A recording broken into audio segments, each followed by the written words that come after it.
he just looks like the type of dude that would be in this community for sure.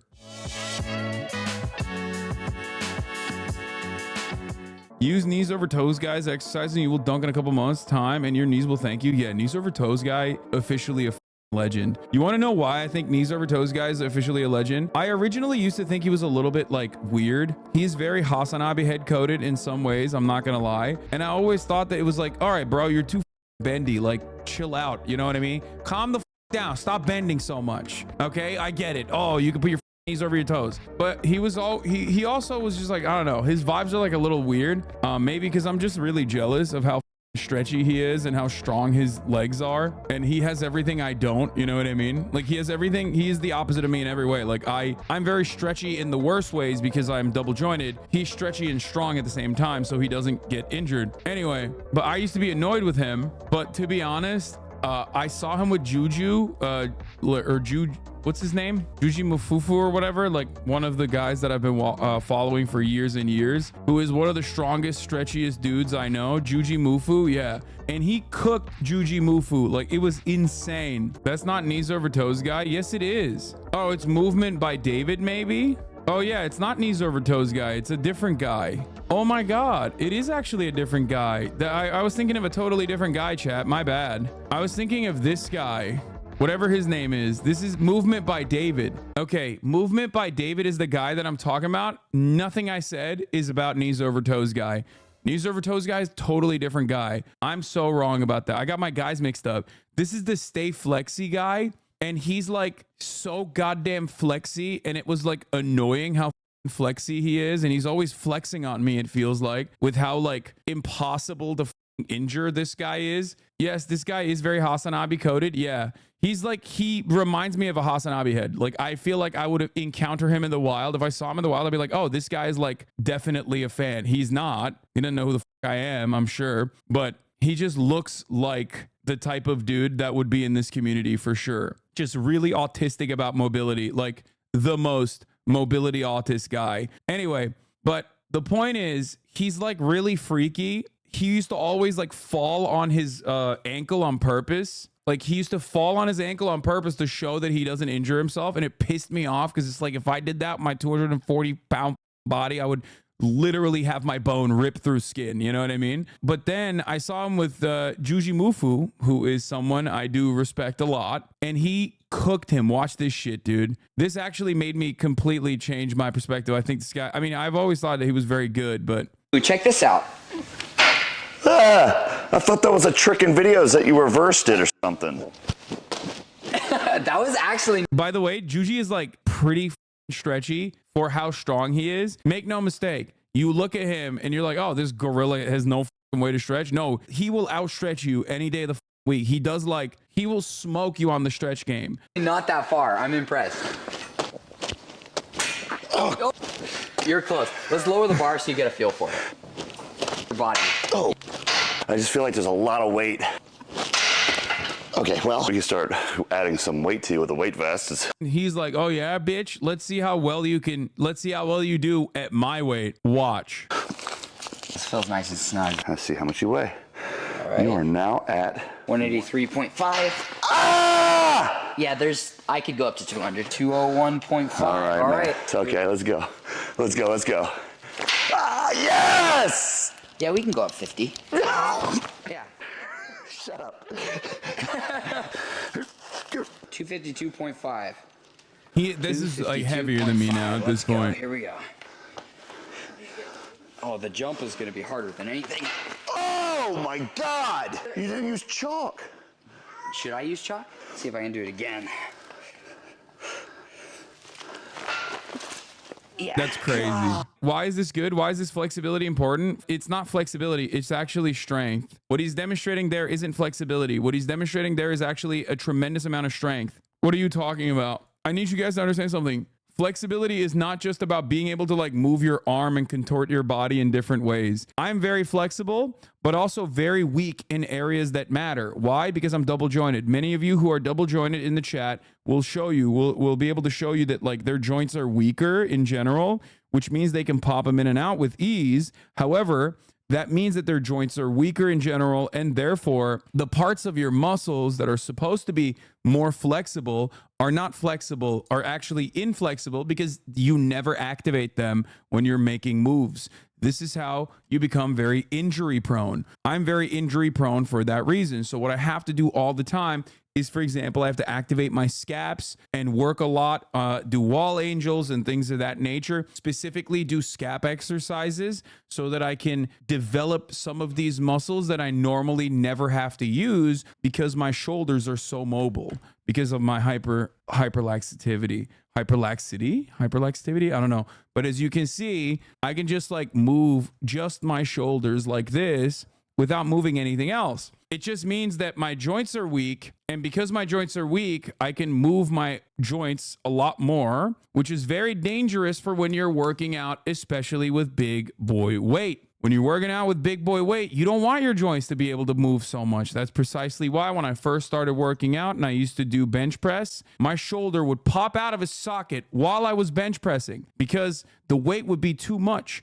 I would start my bench press, 135, it's nothing, right? And I'd go up and boom, my shoulder would blow out of its socket like that. That would then, of course, harm a lot of the other muscles in that area because when your shoulders and your rotator cuff is like moving around wildly, it starts rubbing up on shit that it's not supposed to. This is precisely how you get shoulder injuries regularly. Hasan isn't flexible. Who lied to him? I am incredibly flexible, but not flexible in the right way. Flexi guy talks about this exact thing like 3 videos before Juji, which is why the Flexi guy is actually very good. Okay, as a former gymnast, you're so right. Not enough people put importance on healthy mobility. Yes, people don't get that. I hung out with Juji 2 weeks ago. He's an amazing person. I'm sure he is. I've been following him for years. He seems like a very nice guy. Anyway, that's a little brief aside. I wanted to give you guys the Stay Flexi guy is actually very smart and very good and very valuable in the exercises that he describes to you. Wait, the 2 times I've dislocated my shoulder and it tore the labrum and I had to get surgery twice.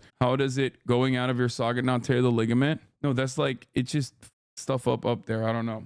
You motivated me to take the gym more seriously. I'm up to 465 pounds, deadlift on a hex bar. You've passed me on the hex bar, chatter. I don't think I could do 465 on the hex bar right now, but I went back to a conventional deadlift, which I love. God, I love deadlifting so much. I can't believe I injured myself deadlifting early on when I first went back into working out. Do you have loose kneecaps too? I do. I do have loose kneecaps. That's why they click all the time. It's really annoying. But you can basically work against that by exercising the muscles around your joints and make sure that you purposely activate them and make sure that you strengthen them and make sure that you do enough prep work when you're going to do a big lift day so that they're active, so that your muscles are just, they know to fire up on particular exercises. I do a lot of shoulder work on my push days. I do a lot of shoulder work. I'll put a towel on my elbow and I'll do some pulls. I'll do some like rope pulls, things of that nature beforehand, specifically because I need to activate a lot of the different parts of my shoulders and a lot of different parts of my upper back, mid back region, so that I can properly stabilize my lift. I also, unfortunately, cannot do flat bench press on a bar because I always end up injuring myself. So I've just given up on that. I'm doing dumbbells all day, baby. My deadlift is 625 PR last month. That's insane and disgusting, but I'm proud of you. Holy shit. I love that there is hella chatters in here that can outlift me. Not to say that my lifts are all that great. They're not. I'm not a very strong person. I'm obviously stronger than the average person, but I'm not strong for my weight, of course. However, it is very cool to see chatters outlift me and not be like Floki, who is already like a power lifter. You know what I mean? Honestly, stop doing dumbbell or barbell deadlifting if you have shitty shoulders. Move to a machine press. No, I need that. You're wrong about that. What is your deadlift PR? No, 405 by 12 is basically what my current PR is at. I can do 4 plates for like around 12. I deadlift 350 at 285. Yeah, no, I can cook you, chatter, at 240. I'm 240 pounds. How much weight did you lose? I used to be 285 at my top, at my peak, when I was at my fattest. and now I have gotten all the way down to like 240. But the difference is when I was 285 at the peak of COVID, I didn't have any muscle mass whatsoever. So that's another thing to consider. I was 285, but very fat with like a very high body fat percentage. Now I have a much lower body fat percentage, inching closer and closer to, 12%, not anywhere near there. I'm probably around like 16%, 17% body fat currently. My goal is to get down to 10% body fat. Well, my short-term goal is to get down to 15, then 12, and then 10% body fat while simultaneously, keeping up my muscle mass. No way you're 16% body fat? Wait, what do you think? You think I'm much higher than 16% body fat? Do you DEXA scan? No, not much higher, but higher. That's why I said 16, 17 chatter. At least 20. No, I'm not 20% body fat any longer. I hit 5% for my bodybuilding show. It's miserable. I will never go sub 10. I'm too fat. There's no real perfect way to calculate your body fat percentage. Obviously, when I say like I'm a thing, I'm eyeballing it for the most part. Chatters get real mad about that eyeballing and are literally trying to eyeball without seeing me shirtless, which I think is really funny. But anyone who knows what the they're talking about will tell you that body fat percentage is like all of those little scans are never going to be correct. The best way to do it is by measuring water displacement, and also with a measurement tape, and by looking at vascularity. A lot of that stuff also differs from person to person. Obviously, I also end up having a lot of more loose skin as a consequence of like being fat my whole life. So there's that as well. So that doesn't factor into, calipers is the best way, but there's not really a great way. They put calipers on like parts where your body stores fat, most likely, like the underneath your arms, this area, in between your legs, like down here, this area right here, that has a lot of fat in it. And then obviously your belly and your thigh around your fupa region. And the other scientific way to do it is like by calculating water displacement and lean muscle mass. Do you take creatine? Yeah, I do.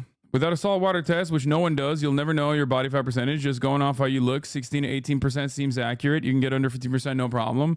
Yeah.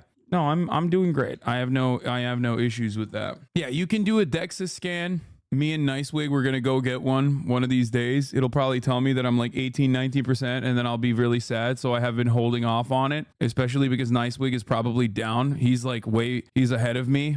We both used to be fat, lost a lot of weight, and then gained it during COVID. And we're like around the same size as well for the most part. We also are both weebs and play basketball. I love Nicewig. Anyway, so we're supposed to go get a body scan one of these days. My scale says 20.4%, so we grind until we cry. Yeah, those scales suck. Most of those scales where you have to hold on to like a thing will send like little electrodes or whatever, like little electric beams through your body, from your hands all the way from your toes, in through one toe, out through the other leg. And that basically is supposed to like calculate the amount of water, but you can manipulate those scales. That's where I one day will be 16% body fat and the next day will be 17% body fat. Those aren't great. Unironically, eyeballing it is a better, more successful way to accurately assess body fat percentage than that. But it doesn't matter. Those are very, very, very inaccurate. And they can be manipulated. They're like basically the thing that you blow into at a DUI checkpoint.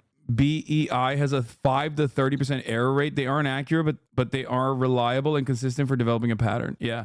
You shouldn't weigh every day unless you're doing a show. Yeah, I weigh periodically. I weigh twice a week usually. One on Friday and one on Monday to assess the damage over the weekend. But yeah, I don't think you should be weighing yourself every single day. That's not very good.